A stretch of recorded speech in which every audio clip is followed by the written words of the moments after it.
Live from Washington, this is BBC News. A global IT outage grounds thousands of flights, shuts down banking and retail systems, and disrupts emergency services. The UN's top court says Israel's occupation of Palestinian territories violates international law in a landmark opinion. A Russian court sentences American journalist Evan Gershkovich to 16 years in prison in a spying case the White House calls a sham. And more Democrats call on US President Joe Biden to end his re-election campaign.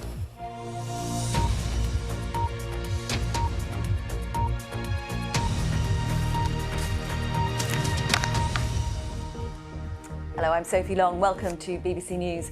Businesses are slowly beginning to recover from the chaos caused by an IT outage that disrupted the lives of millions of people around the world.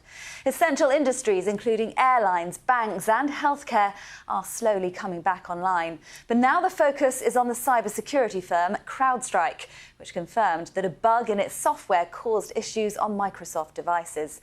The company's CEO apologised for the outage, saying it was not the result of a security incident or cyber attack. Although CrowdStrike has resolved the issue, the company warns it could take some time before systems are back up and running. Well, our technology editor Zoe Kleinman takes a look at exactly what happened and how it affected patients, passengers and businesses.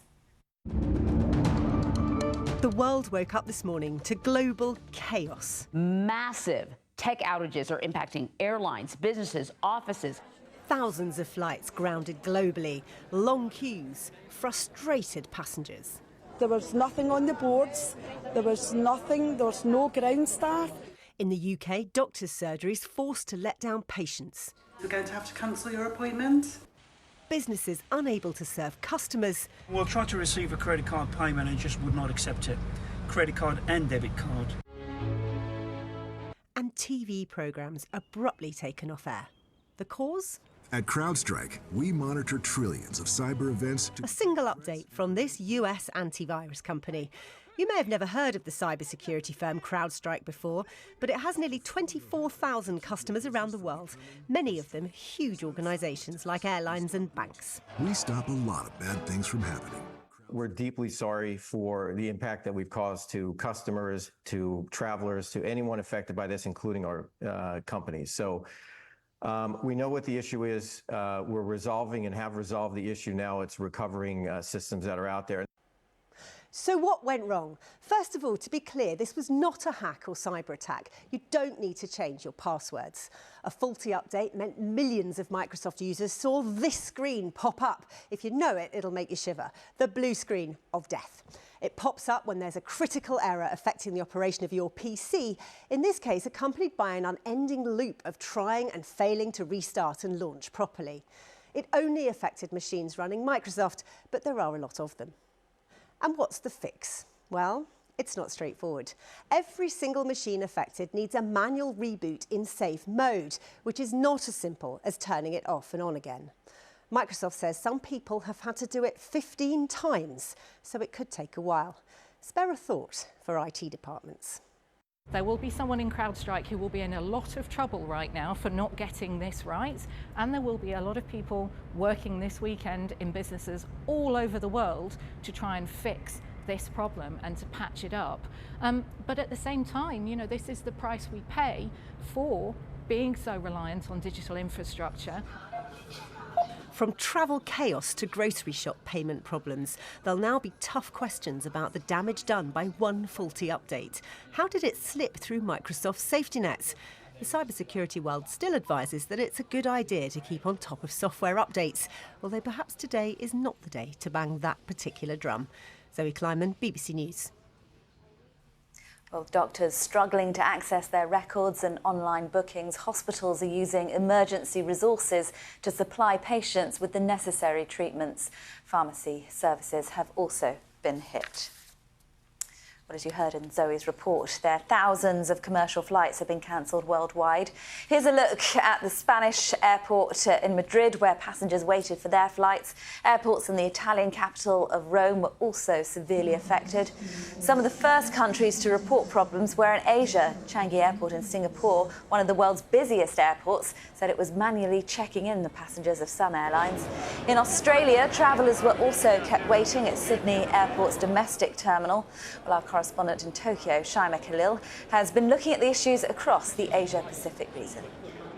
The effect of the outage has varied in the Asia-Pacific region. If you speak to our colleagues in South Korea, for example, they've barely felt it. Here in Japan, it's been a mixed bag. We've been hearing this blue screen of death many times throughout the day.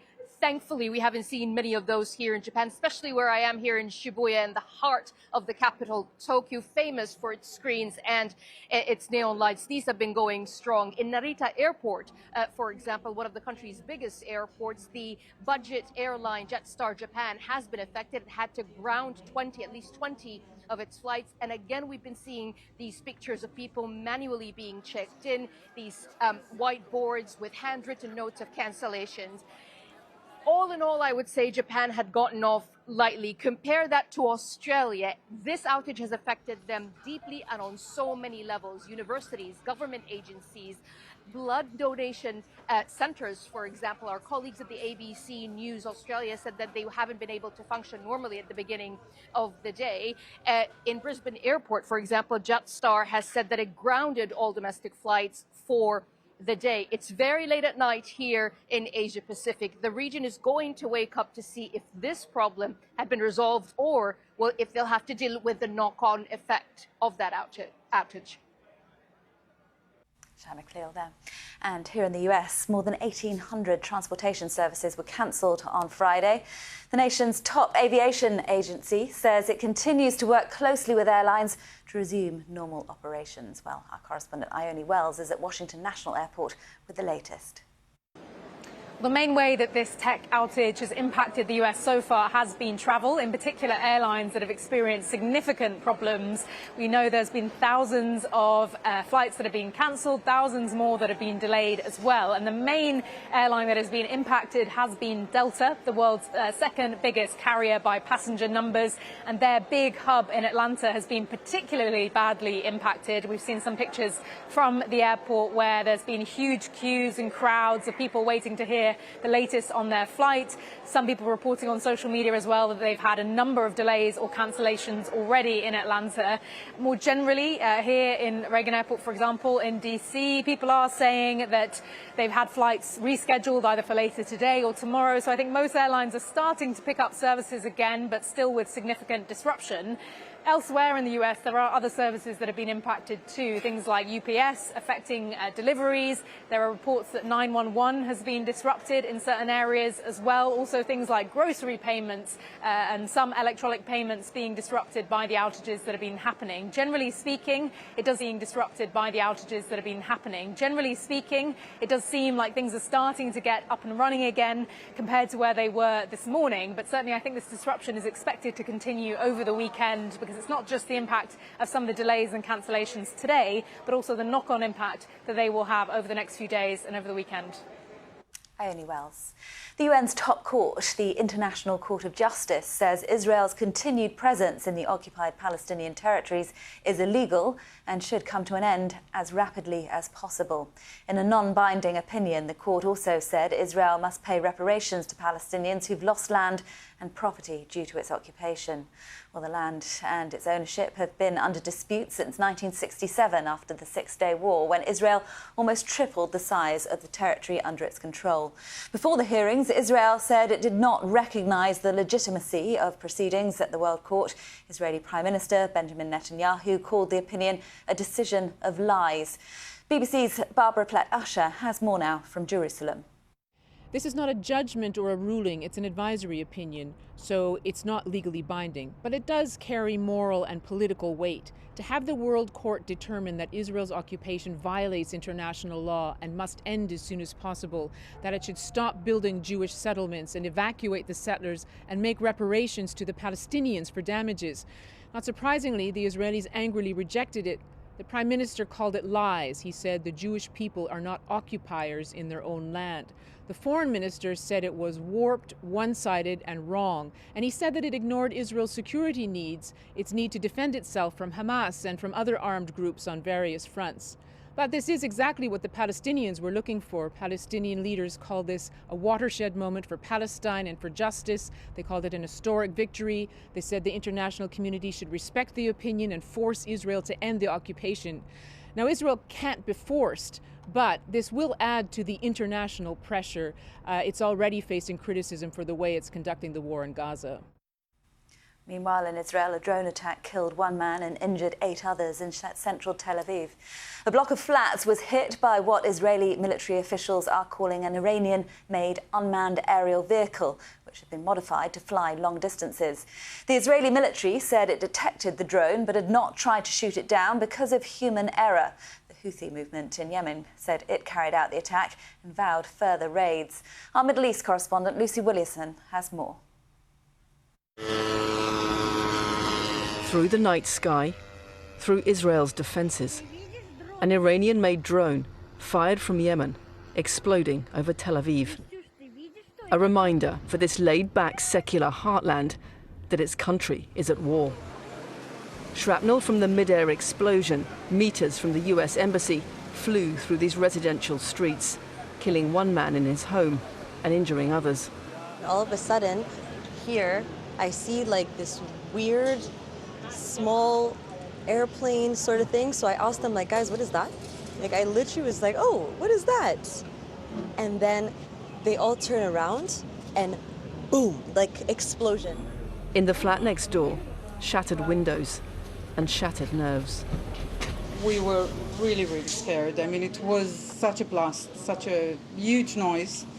I'm thinking that maybe it should have sort of been stopped when it was on its way. I hope next time, if there is a next time, they'll do better. Residents in these buildings are still reeling from the explosion that shook them awake here in Israel's laid-back secular heart. And the question many of them are asking now is, with Israel already at war, its military already on high alert, how could this happen? Israel's army spokesman blamed human error and promised appropriate responses. This explosion hit a soft target, barely touched by Israel's conflicts. An attack with limited impact on the ground that will still leave its mark. Lucy Williamson, BBC News, Tel Aviv. Around the world and across the United Kingdom, this is BBC News. Did you get a new TV? Yeah, it's really quiet.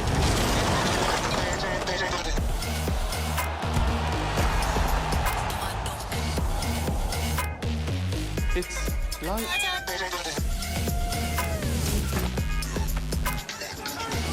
It's really... Please, this is the police. Wow.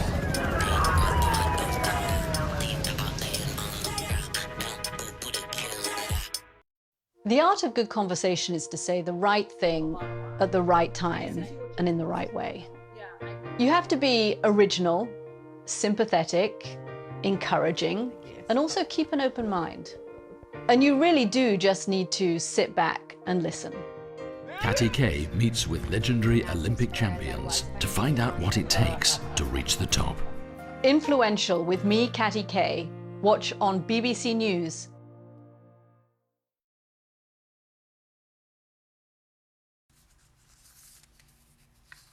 You're live with BBC News. A Russian court has sentenced US reporter Evan Gershkovich to 16 years in a high-security penal colony on charges of espionage. It's the first conviction of a US journalist for espionage in Russia since the end of the Cold War. Russian investigators claim the Wall Street Journal reporter was working for US intelligence when he was arrested in March of 2023. Accusations that his employer, his family and the White House all deny. Well, President Biden criticised Mr. Gershkovich's sentencing in a statement which said he was targeted by the Russian government because he was a journalist and an American. We are pushing hard for Evan's release and will continue to do so. Well, US National Security Advisor Jake Sullivan said on Friday that getting Mr. Gershkovich home is a top priority for the Biden administration. All I can tell you is we are laser focused on this. We are determined to make it happen, and I will consider it one of the most important things between now and the end of the year, and especially now and the end of the month, for us to try to get something done where we can get him home. Well, joining me live now is Rebecca Vincent, who is Director of Campaigns for Reporters Without Borders. Welcome to the programme. Thanks for joining us. First of all, your reaction to the sentencing. Well, today's sentencing is completely outrageous, perhaps not a surprise after the past 16 months of detention that Evan has already endured. But to be accused in this way, to be subjected to a sham trial that took place at lightning speed behind closed doors without a shred of evidence presented to the world, and now to face 16 years in prison for doing his job as a journalist is frankly outrageous. That's the best word to describe it.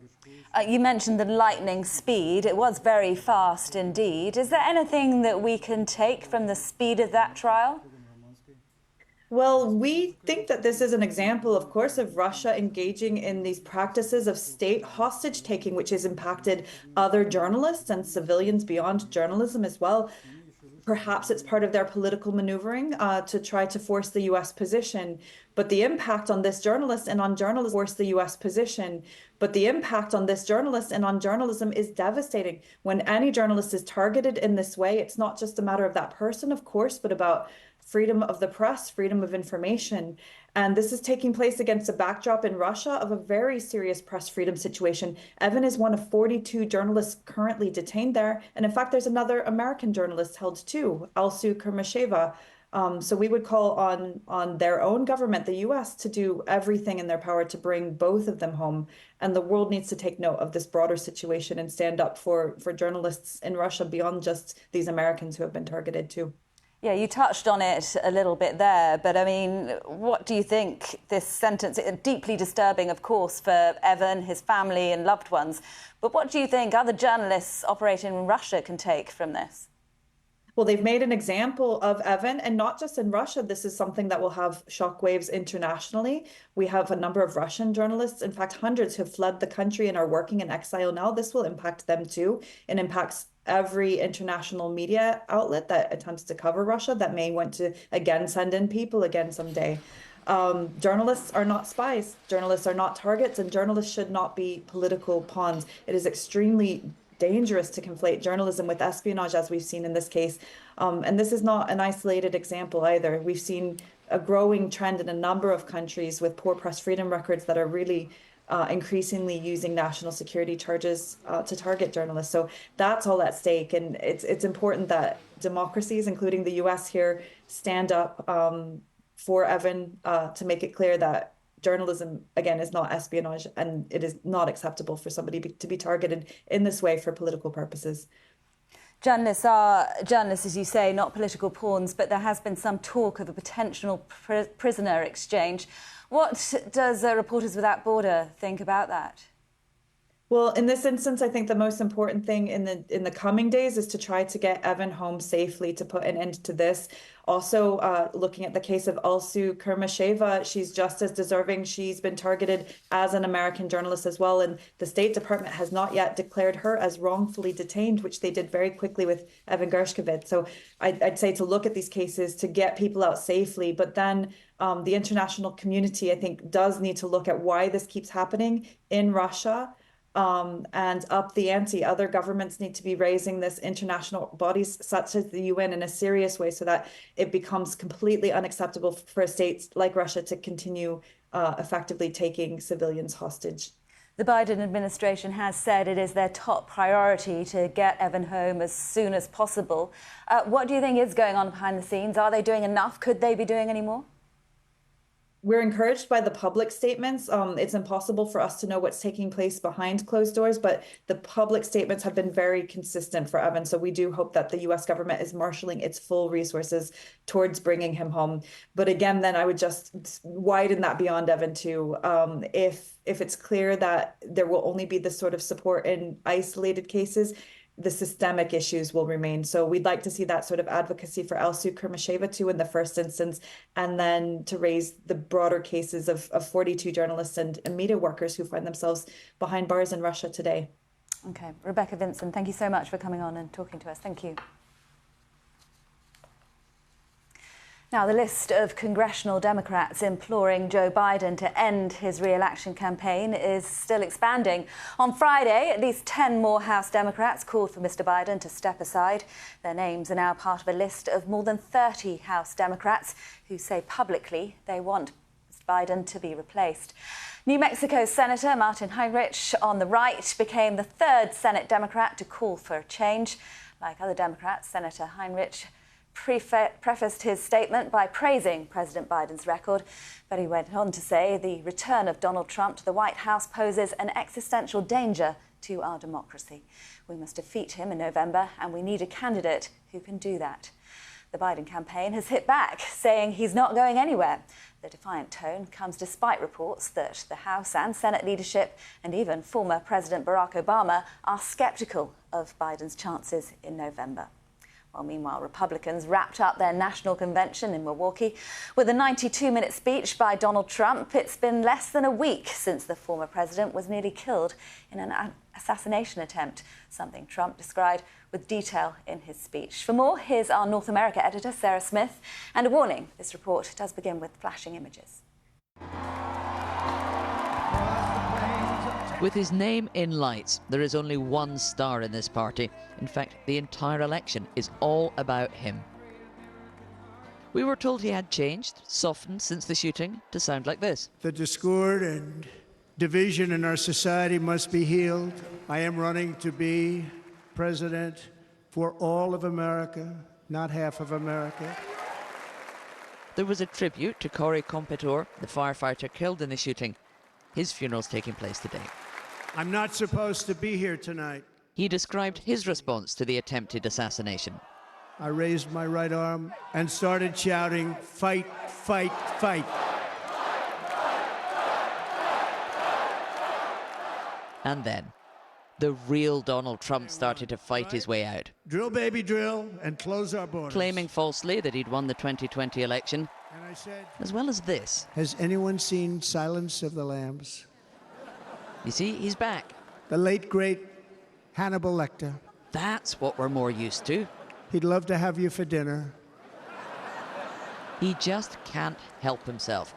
And it's what the die-hard fans adore. The speech, as written, was designed to appeal to undecided voters watching on TV.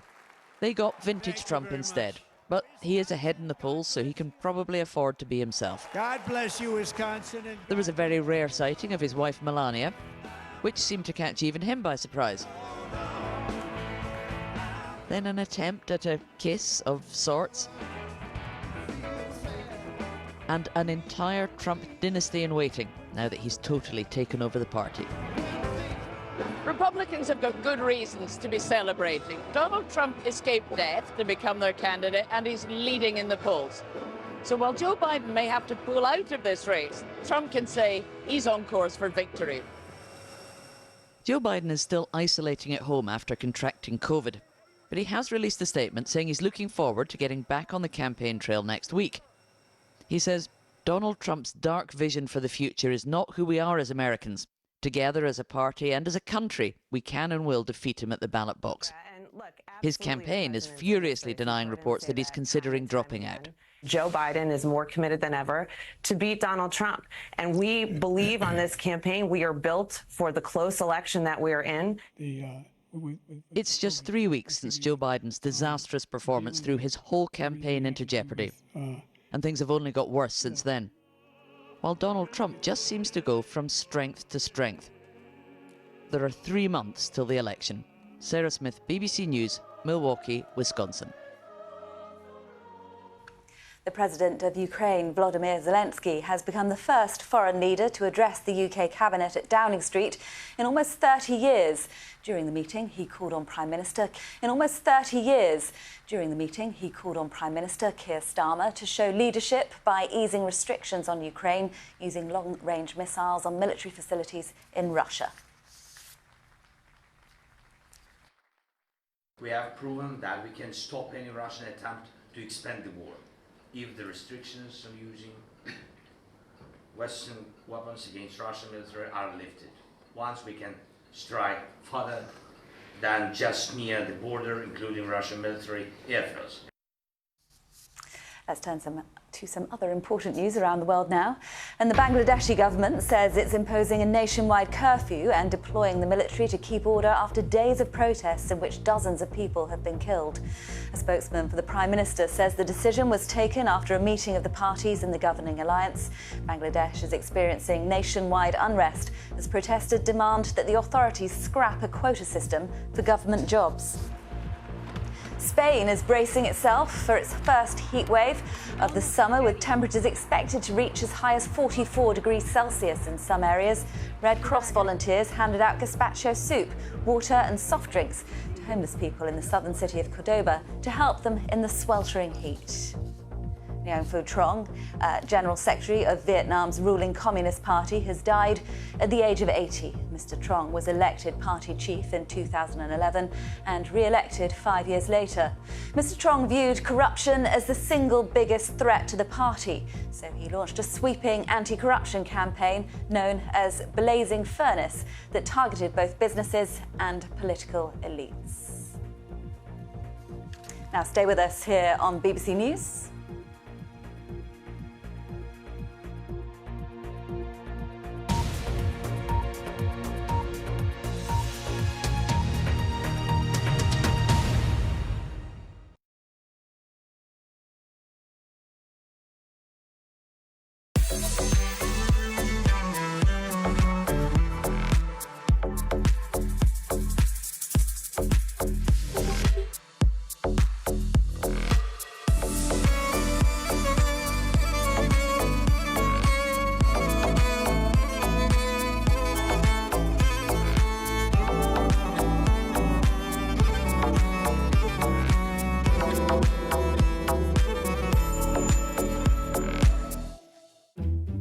Read this.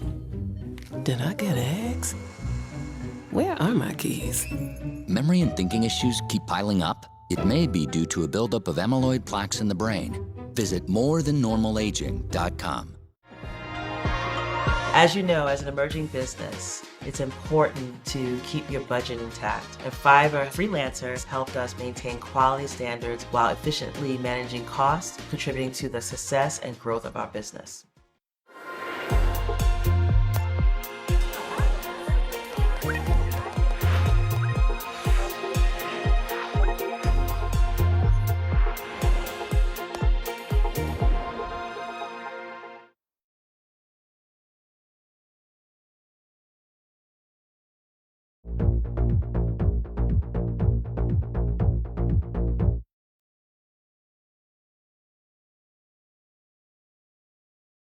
Are you still interested in a solar-powered generator? Because pay special attention, because I'm going to do something that until recently we've never done.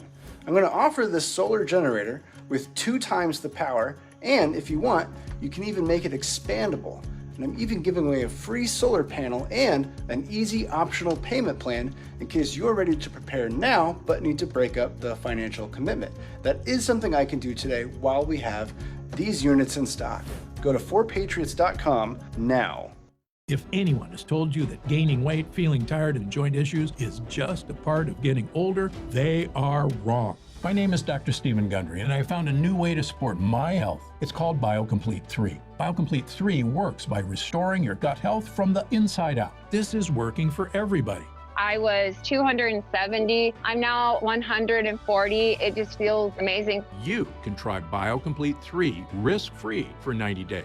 Go to guthealthsecret.com. An Israeli missile struck. Trump has been omnipresent. It's the powerful synthetic substance, fentanyl. Artificial intelligence. Razor wire remains up. Both sides will be willing to have a real conversation. There are new restrictions on border entry. We're helping people get off this addiction. Humanity owes the child the best it has to give.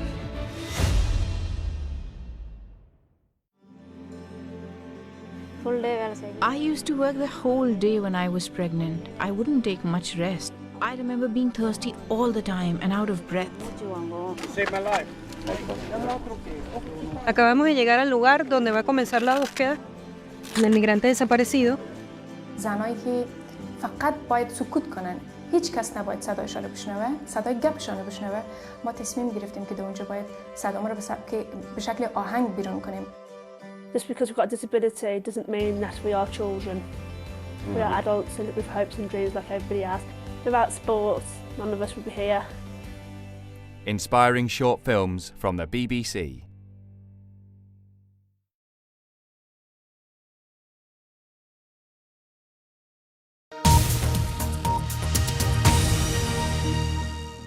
Global business news from the boardroom or grassroots. BBC News cuts through the jargon to add colour, depth and context. With live reaction from Wall Street and Asia, studio interviews with top CEOs and the latest innovations in technology. Talking Business. Hello and welcome to Talking Business. Here's what's on the programme this week. The work towards a decade of national renewal has begun. A new UK government that's put economic growth front and centre of their policies. From reforming the planning system and getting Britain building to a new national wealth fund aiming to develop a modern green energy economy. But with the public finances in the worst state since the Second World War and an economy struggling to get off the ground, can the reality match the rhetoric? I'll speak trade and tech with the president of the British Chambers of Commerce, energy transition with the head of green investment at Macquarie, and finance with the chairman of London City within a city, Canary Wharf.